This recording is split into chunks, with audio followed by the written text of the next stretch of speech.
What's happening? I am about to have my walk for a Saturday. It's kind of cloudy out here, a little bit of sprinkles, so I'm gonna go ahead and get my video out of the way before I get all sweaty or wet or whatever's about to happen. It was like 97 degrees, so I fully expected to be drenched one way or another, but it looks like it's gonna rain a little bit, which is good because maybe it'll cool things off, but here I am in my car today. I saw my baby yesterday. I am still reeling off of that. I love being around him. It's so sad when we have to leave each other, but I'm so much better at it than I used to be. I've conditioned myself to transmute that and turn it into something else. I always try to get some exercise in, or dance, or do some art or something. And I make sure that I flip that. You got to learn to flip it. You got to learn to flip the negative energy. If not, you will get stuck in it, and that is murder. So don't do that to yourself. Learn how to transmute energy. It is one of the most important lessons you can ever learn. It will help you in all situations, no matter what you're going through. Sometimes people will just send you negative energy, or being around certain people will just make you feel their negative energy. It's awful. So learn how to take that and turn it into something else. A lot of people will, send it back. Sometimes I send it back with love and light. Sometimes I keep it. Sometimes I turn it into something else, especially if it's my own, if it's something that I am sitting in. Give yourself a moment to feel it. If you need to cry, feel all of those feelings, like I've said, and then get up and work it out. Work it into something else, and it will deliver you from that almost immediately. So it's the best lesson. Yesterday when we had to leave, Colin, you could tell that it was eating at his insides. He didn't want to leave me. He started acting out a little bit towards the toys, not towards any person, but you could just tell he couldn't really express what he was feeling, and so he took it out on the toys, and that breaks my heart because we've been going through this for a long time now, and I trust in the Lord. I'm not sad about how long it's taken. It takes however long it has to take. That's just the way it has to be. I trust in his timing, and when he says go, it's go time. And until then, I just do what I gotta do. I keep with the plan. I keep with the program. I've heard him every step of the way and what I need to do, and I'm gonna keep doing it until he says stop. And then I'm gonna do whatever else he wants me to do. So I just know that my baby, he's learning all of these lessons at a young age, and it's not easy for him. He can't always verbalize what he feels or what he needs to do. Just like when I was a kid, I've been doing this all my life, but I never knew what to call it. I never knew what transmuting energy was until a few years ago. I just always knew that somehow, no matter what was thrown my way, I made the best of it, and I kept moving. And I never knew that it was a flex, that it was a skill. It was something that I was learning to do and mastering. So you never know what's coming. So what you're being conditioned to do isn't always apparent to you. Like I was talking about, skills that you learn, tabs that you've opened, metaphoric tabs that you've opened that are loaded, that you can pull from and use whenever you need it. You don't always realize that you're doing it when it's happening, but later you're like, oh, I get it now. And that's where he's at. He is learning these things. He's doing these things. He doesn't know what to call it. He doesn't know why.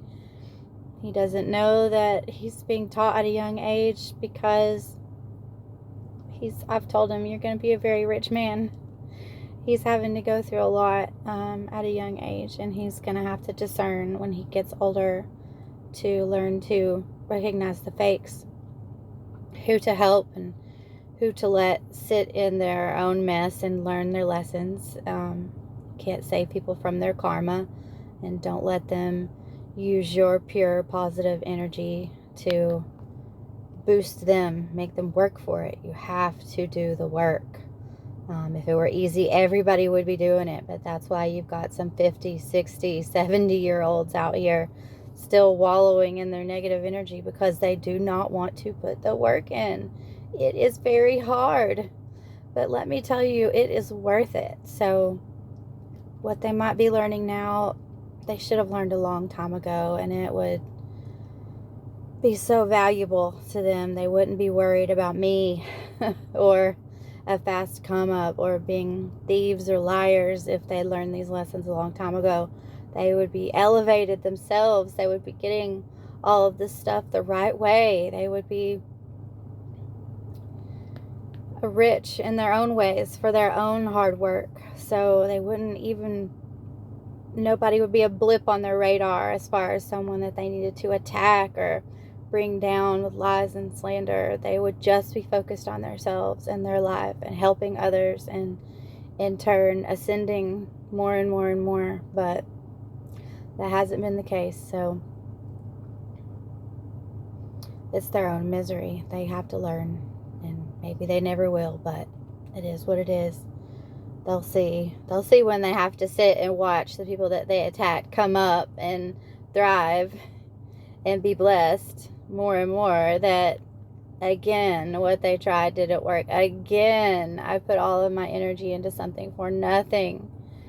And if they have to die alone and never learn, then that's sad, but that's just the way it is. And if they learn and they start turning their life into something good, then awesome. But it's not just going to happen without the work. It just doesn't work that way at all. So the quicker you learn, the better. But anyway, I hope that was my last supervised visit. We've had a kind of a substitute caseworker. She's retired and she's come back just to help out because these social workers are so overworked. You know, we've had to cancel visits a few times or postpone them because there's just not enough time to go around to all the kids that have been assigned to these social workers. And, you know, our case should never have been assigned to a social worker. It should have never happened, but it did, and I'm grateful for what's going to come out of it.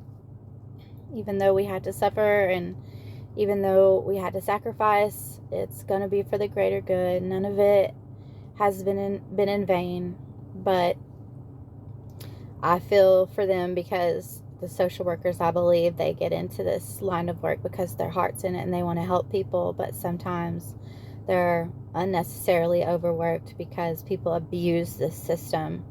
I want to change it very much. The guidelines that allow for lies to have people lose their kids.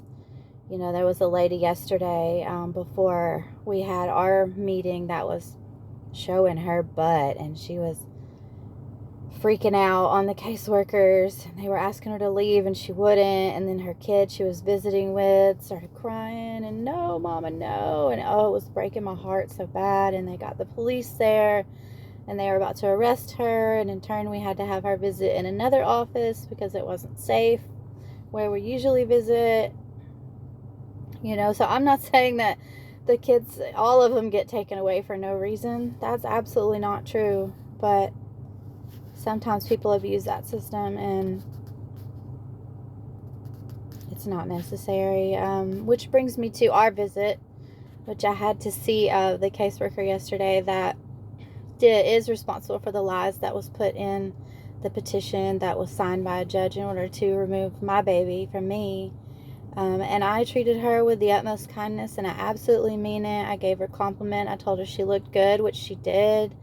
If I had to choose, no, I wouldn't have small talked with this person. I'm not a big fan of small talk, period, but especially with this particular person. But if I have to see them, I'm going to show them grace and compassion, and I forgive them. And I hope that in time they will learn their lesson not to do this to someone else for whatever reason that they did it. I'm not going to throw any more accusations out there because what's done is done.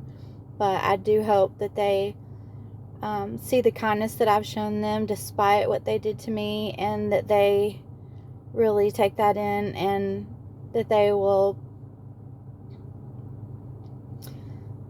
actually pay it forward to someone else one day, because I'm not going to hold that against them. I'm going to do what I have to do in this situation, and they were merely a stepping stone, and hopefully they learned a lesson from it. So anyway, we went into our visit, and the lady that we've met with twice just to supervise our visit and help out, her name is Karen, and she's been very sweet. And she actually sits in the room with us, which we've never had someone sit that close to us while we visited. And she sat in the room with us and really observed our interactions together these last 2 visits. And yesterday she asked me, she said, "Have you ever worked in daycare?" And it was out of nowhere. I was like, yeah, actually I have. Before I had kids, I did work at a daycare, and I had about 10 2-year-olds, and I've been lucky enough to work with a couple of their mothers years later, and I actually got to see a couple of them all grown up, and it was so sweet. It pays very little, but it is so rewarding. And actually, when I had quit working daycare and went into retail, I missed it so bad that made me want to have my own kid, because I missed the Miss Carrie. I missed it so bad, them wanting to hold my hand and me teaching them. And I potty trained a lot of them. But I asked her, like, why? Yes, I did do daycare. Why? And she said, because you're very good with kids. And I hope she puts that in a report. But even if she doesn't, I'm so glad that she has really taken the time to sit up close and observe us and see how I interact with my child, and that I am very good with kids. I am an excellent mother. It's going to make me cry, because I am such a good mother. And everyone involved with telling lies about me knows how great of a mother I am. I have been an awesome mother. I was very candid with my son about what was going on in my life and the way that my family had been treating me. And I don't regret that. I don't regret that at all, because I didn't want anything to happen to him the way that it was happening to me. And I thought that maybe by association or inadvertently it would happen if I didn't give him a heads up about what was happening with me. But it was twisted and turned so badly in the way that they say it affected him, and some of the decisions he made himself, as far as not wanting to eat anybody else's food, even though I told him not to eat. I'd never told him not to eat anybody else's food. I just told him that we weren't going to eat my uncle's food. But in a way, they turned that completely on me, and that I was abusing him. I would never abuse a child. I would never coach them to lie about anything that hadn't really happened to them. Do you think that I would want to put my kid in a position to have that be said about him later, or for him to make up something about someone and have that affect them for the rest of their lives if it hadn't really happened? And I know my child better than he knows himself. It's been my job to watch every little thing that he has done his entire life and be responsible for him and to take care of him and to keep him safe, that I felt so bad for not having noticed the things that he was going through sooner. And I blamed myself for having watched every little moment of his life and not realized that he was suffering silently, and that he didn't know how to voice these things until the heat was on, and then he was brave enough to come forward. I have to. It's my duty to report that. It's my duty to try and take him out of that situation and keep him safe and protected. And those who in turn, who are also responsible for helping me to enforce that, failed. They failed him. And through all of this, he has never, ever blamed me. And I thought that maybe he would. And he would be mad at me because he had to go back. And I promised him that he wouldn't have to go back. And he did have to go back. And that is so sad, but he has made the most of it. He has never once gotten mad at me. And he has never once told me that he was upset with me because he had to go back. And I am so proud of him for being strong and doing what he has to do to stay safe and survive in that situation. Even though I know that people have said lots of things to him to try and manipulate him and try to make him do what they want him to do, he has been such a trooper. Such a trooper. As my oldest son has too. You know, we are all of the same cloth. We all have God in us. And I raised them. I taught them the values that I've lived by that have helped me survive. And they are both very, very smart boys. And I know that no matter what they've had to be in these past few months, this whole past year, that we've been going through this with my family and my ex-husband and his family, like, they have done what they've had to do. And even though we can't always be together, I know that we are all playing our positions like fucking shortstops, because that's what we're made of. We were made for this. And in the end, everyone will see that the lessons that we've been taught, our lives, even no matter how short their lives have been, we have all been prepared for this moment right now. And God is doing that for each one of you too. So don't ever question him. Don't ever ask why. Just keep playing your position, because he is working it all out for you guys. I promise. I promise. So, anyway, I just wanted to share a bit about our visit yesterday and what I heard about myself, because I really appreciate her saying that, even if it falls on deaf ears, if it never makes it outside of that room or this video. I am just so grateful that someone spoke up about how good I am with children and how good I am with my child, because that's who I am. That's who I really am. I'm not what all these people say that I am. And I don't care about what they say, but I'm grateful that someone has seen the truth and someone has voiced it. They didn't just see it and keep quiet. They didn't just see it and they call it something else. They didn't see it and lie about it and turn it into what everyone else wants the narrative to be. She saw it and she said it, and I'm so grateful for that. So I just wanted to share that moment because I get called so many other things. You know, a bad mom, an abuser, a prostitute. There's this guy that still, I have known him to be an op for such a long time now, and he always wants me. He keeps on and keeps on. I don't care how many times I've told him no. He keeps on asking me for dirty pictures or dirty videos, or he asks me inappropriate questions about my body and stuff, and I will never, ever, ever send him anything. But he keeps on. And this is a person, like I was telling you in the last video about the mask, the Christian mask that people wear around here. He is one of them. He goes to church constantly. He helps other people with he makes quite a bit of money, so he helps other people in the church. He's bought cakes and stuff for me to donate to people's parties so that they can have stuff for their kids and have a nice party.